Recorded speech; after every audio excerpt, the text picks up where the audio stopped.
साथियों, अस्सलामु अलैकुम। मैं निशात अहमद आप तमाम साथियों का बहुत बहुत इस्तकबाल करता हूं, खैर मकदम करता हूं, वेलकम करता हूं आपके अपने ही यूट्यूब चैनल जीएस। तो एक बार आप लोग वीडियो को लाइक कर दीजिएगा। ये जो क्लास है, इस क्लास का नाम है ऐलाने जंग। क्या नाम है? ऐलाने जंग। तो सबसे पहले हम आपको कंप्लीट दरख्शां हिस्सा अव्वल, ये मास्टर नोट से नहीं है, आप भूल जाइएगा, ये मास्टर नोट से नहीं है। ये आपको सिर्फ हम दे रहे हैं कि इन सब को आपको याद कर जाना है कि किसको किसने लिखा, कौन सा चैप्टर जो है वो किस नाम से है, उसको देखना है। तारीख पैदाइश, तारीख वफात, इतनी सी है इसमें आपको डिटेल में नहीं है, मास्टर नोट से अलग है, वो बाद में आपको मिलेगा। चलिए शुरू करते हैं। चलिए, सभी को वालेकुम अस्सलाम। सबसे पहले साथियों याद रखिए, जो पहला चैप्टर है आपका, उसका ना हम आपको हाई लेवल भी पढ़ाएंगे। पहले मैंने कहा ना कि 20 से 25 या 30 क्लास में हम इसको समाप्त करने वाले हैं। हीरो, सबसे पहला चैप्टर आपका क्या है? हीरो। और हीरो जो है ये आपका क्या है? इंशाइया है। और इस इंशाइया को लिखने वाले हैं सैयद मोहम्मद हसनैन। उर्दू में जिन्होंने सबसे पहले पीएचडी किया है उनका नाम है सैयद मोहम्मद हसनैन। क्या नाम है भाई? सैयद मोहम्मद हसनैन, है ना। उसके बाद आगे याद रखिए कि सैयद मोहम्मद हसनैन की जो पैदाइश है वो हुई थी 1920 ईस्वी में। कब हुई है? 1920 ईस्वी में पटना में हुई है। और 1999 में इस्लामाबाद पाकिस्तान में इनकी वफात है। चलिए, उसके बाद जो दूसरा चैप्टर है उसका नाम है पूरे चांद की रात। पूरे चांद की रात जो है ये आपका एक अफसाना है। क्या है भाई? अफसाना है। और इसको जो लिखा है वो लिखने वाले हैं कृष्णचंद्र। और कृष्णचंद्र की जो पैदाइश है वो हुई है कब? 1914 ईस्वी में। और 1914 ईस्वी कहां हुई है? पंजाब में। और 1977 में साथियों इनकी वफात हुई है। एक बात और याद रखिएगा, 1914 चूंकि कृष्णचंद्र आया है, आगे अभी हम लोग पढ़ेंगे 1914 में ही साथियों वफात हुई थी किनकी? अल्लामा शिबली नौमानी की।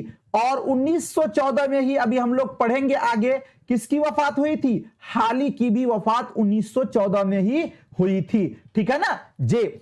उसके बाद आगे चलते हैं। आगे आपका है साथियों तीसरा जो चैप्टर है, उसका तीसरा चैप्टर जो है उसका नाम है शायद। क्या नाम है? शायद। और ये शायद जो है ये अफसाना है। सिन्फ के एतबार से क्या है? ये अफसाना है। इसको जो लिखने वाली हैं उनका नाम है शकीला अख्तर। क्या नाम है? शकीला अख्तर। और इनकी जो पैदाइश है वो हुई है 16 अगस्त 1916 ईस्वी को जहानाबाद में। कहां हुई है? 16 अगस्त 1916 ईस्वी को जहानाबाद में। और 10 फरवरी 1994 ईस्वी को इनकी वफात हुई है। किनकी? शायद कहानी जिन्होंने लिखा है यानी शकीला अख्तर ने। उसके बाद आपका जो चौथा चैप्टर है वो है आखिरी सबक। आखिरी सबक जो है ये एक फ्रांसीसी कहानी है और ये एक अफसाना है। इसको लिखने वाले हैं अल्फानूसो वादे। क्या नाम है भाई? अल्फानूसो वादे। और इनकी जो पैदाइश है वो 1840 ईस्वी में फ्रांस में हुई थी। कहां हुई थी? फ्रांस में हुई थी। और उसके बाद जो पांचवा आपका चैप्टर है उसका नाम है बादे पैमा की ये दिलरुबा कहानी। बादे पैमा की ये दिलरुबा कहानी ये साइंस फिक्शन है। साइंस फिक्शन का मतलब है कि इस कहानी के अंदर साइंस की तहकीकात किए गए हैं। और ये क्या है आपका? बादे पैमा की दिलरुबा कहानी ये आपका है भाई अफसाना। जितना सुनिए तो बादे पैमा की दिलरुबा कहानी क्या है? ये आपका एक अफसाना है। इसको लिखने वाले कौन है? सिक्टिफ एंड एक्टिव। ठीक है ना जे। अब उसके बाद आगे है कि इबरत और नसीहत। इबरत और नसीहत जो है इसको लिखने वाले हैं रतन नाथ सरसार। और रतन नाथ सरसार जो है ये क्या है साथियों? नाविल लिखा है। किसने लिखा है ये? तो इबरत और नसीहत जो है ये आपका नाविल है। इसको लिखने वाले हैं रतननाथ सरसार। रतननाथ सरसार की जो पैदाइश है वो हुई है कब? 1847 ईस्वी में। कहां पर? लखनऊ में। एक बात और याद रखिएगा, 1847 आया है, यहीं पे याद रख लीजिए 1846 ईस्वी। आगे पढ़ेंगे अभी शाद अजीमाबादी के बारे में। शाद अजीमाबादी जो कि बिहार के एक अहम शख्सियत है, इनकी पैदाइश 1846 ईस्वी में पटना में हुई थी। रतननाथ सरसार की जो है साथियों, जे रतननाथ सरसार की जो वफात है वो 1903 ईस्वी में हैदराबाद में हुई थी। कहां हुई थी? हैदराबाद में इनकी वफात हुई थी। उसके बाद अगला जो चैप्टर है आपका 7वां चैप्टर, उस चैप्टर का नाम है तालीम कदीमो जदीद। क्या नाम है भाई? तालीम कदीमो जदीद। और तालीम कदीमो जदीद जो है ये आपका क्या है? मजमून है। क्या है ये? मजमून है। और इसको जो लिखने वाले हैं वो है अल्लामा शिबली नौमानी। अल्लामा शिबली नौमानी। एक बार वीडियो को लाइक कर दीजिएगा, लाइक बहुत कम है। तो तालीम कदीमो जदीद जो है ये आपका क्या है? मजमून है। और इसको लिखने वाले कौन है? अल्लामा शिबली नौमानी। और अल्लामा शिबली नौमानी की जो पैदाइश है वो 1857 ईस्वी में हुई थी। कहां पर? आजमगढ़ में। कहां पे पैदाइश हुई है?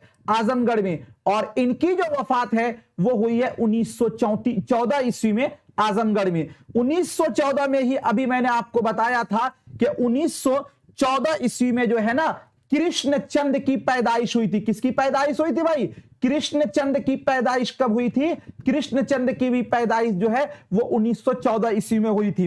कृष्णचंद का पूरे चांद की रात नाम से एक अफसाना है। अभी ही मैंने आपको दूसरे नंबर में जे आपको अंशाइया हीरो के बाद जो अफसाना है पूरे चांद की रात, जिसको कि कृष्णचंद ने लिखा है, तो उनकी पैदाइश हुई है 1914 में। और अल्लामा शिबली नौमानी की वफात भी हुई है 1914 में। उसके बाद अगला है आपका मगरबी इंशाइये। मगरबी इंशाइये, मगरबी इंशाइये जो है ये एक तनकीदी साथियों मजमून है।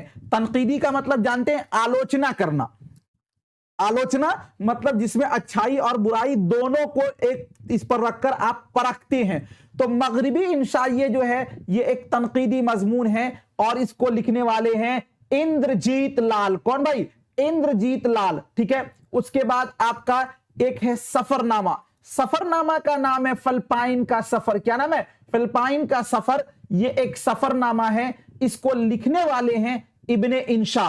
और इब्ने इंशा का जो असल नाम है वो नाम है शेर मोहम्मद खान। क्या नाम है? शेर मोहम्मद खान। क्या नाम है भाई? शेर मोहम्मद खान नाम है किसका? इब्ने इंशा का। उसके बाद इब्ने इंशा की जो पैदाइश है वो 1927 ईस्वी में जालंधर पंजाब में हुई थी। कहां हुई थी? जालंधर पंजाब में हुई थी। और 1978 में इब्ने इंशा की वफात हुई है लंदन में। कहां पर वफात हुई है? लंदन में। उसके बाद आपका अगला जो चैप्टर है उसका नाम है किदवाई खानदान। क्या नाम है? किदवाई खानदान। और ये एक क्या है? खुदनविश्त है। खुदनविश्त का मतलब ये होता है, एक होता है बायोग्राफी, एक होता है ऑटोबायोग्राफी। बायोग्राफी बोलते हैं जैसे मान लीजिए कोई बड़ी शख्सियत है, उसके बारे में किसी दूसरे व्यक्ति ने लिख दिया। और ऑटोबायोग्राफी उसको बोलते हैं कि अपने जीवनी के बारे में, अपने हयातो खिदमात के बारे में खुद लिखना, तो उसी को बोलते हैं खुदनविश्त। तो किदवाई खानदान जो है ये क्या है? एक खुदनविश्त है जिसको लिखने वाली है बेगम अनीस किदवाई।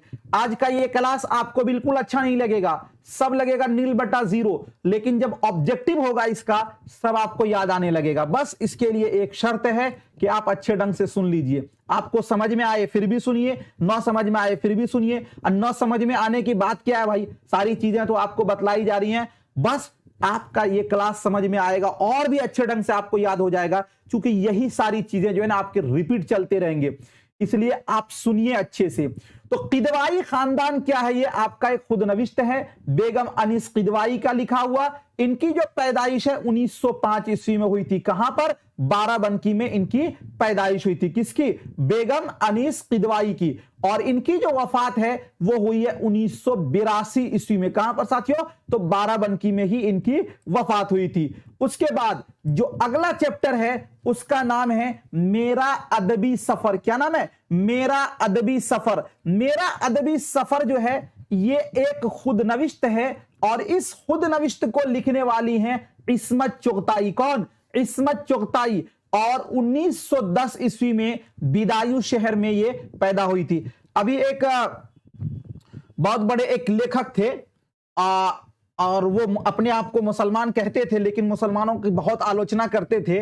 वो पाकिस्तान के रहने वाले थे, लेकिन वहां से उनको जब ऐसे ही आलोचना के चक्कर में वहां से भागना पड़ा, तो इंडिया की उनको शहरियत मिली हुई थी। और उनका नाम आप लोगों को शायद पता होगा जी। क्या नाम था, बता सकते हैं कोई? उनका इंतकाल हो गया। कौन थे? फतेह अली खान जी, इस तरह करके था, फतेह जी।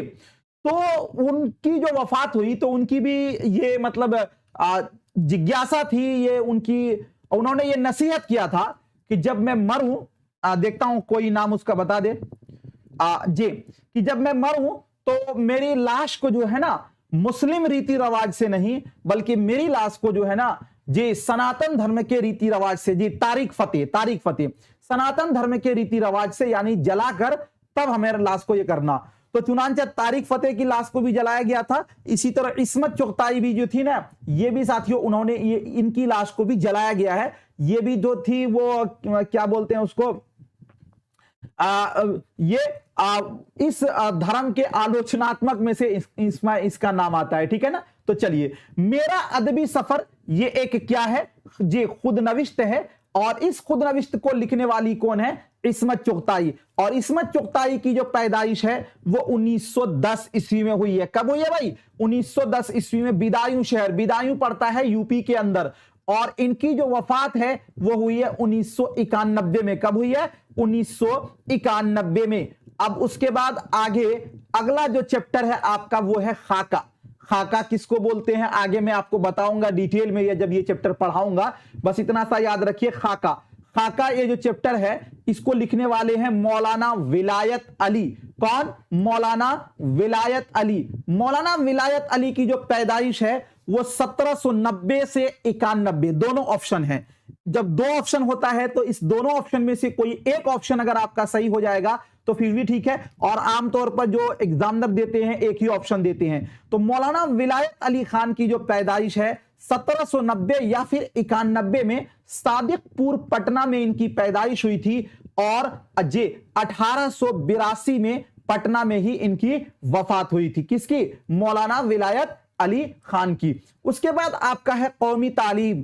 कौमी तालीम जो है ये लिखने वाले हैं कौन? तो डॉक्टर जाकिर हुसैन। और ये आपका क्या है? खुतबा है। खुतबा जानते हैं किसको बोला जाता है? खुतबा जैसे कि कोई जिसको आप बोल लीजिए लेक्चर जे, है ना। तो कौमी तालीम ये एक क्या है? खुतबा है। इसको लिखने वाले हैं डॉक्टर जाकिर हुसैन। डॉक्टर जाकिर हुसैन वही शख्सियत है जो बिहार के क्या थे? राज्यपाल। उसके बाद वो उपराष्ट्रपति बने, फिर भारत के वो क्या बने? राष्ट्रपति बने। तो डॉक्टर जाकिर हुसैन की जो पैदाइश है 8 फरवरी 1897 ईस्वी को हैदराबाद में हुई थी। और इनकी जो वफात है 3 मई 1969 ईस्वी को दिल्ली में इनकी वफात हुई थी। और राष्ट्रपति रहते हुए इनकी वफात हुई थी। जामिया मिल्लिया इस्लामिया इन्होंने ही कायम किया था। उसके ओके, बहुत बहुत शुक्रिया, थैंक यू। मिलता हूं फिर आपसे नेक्स्ट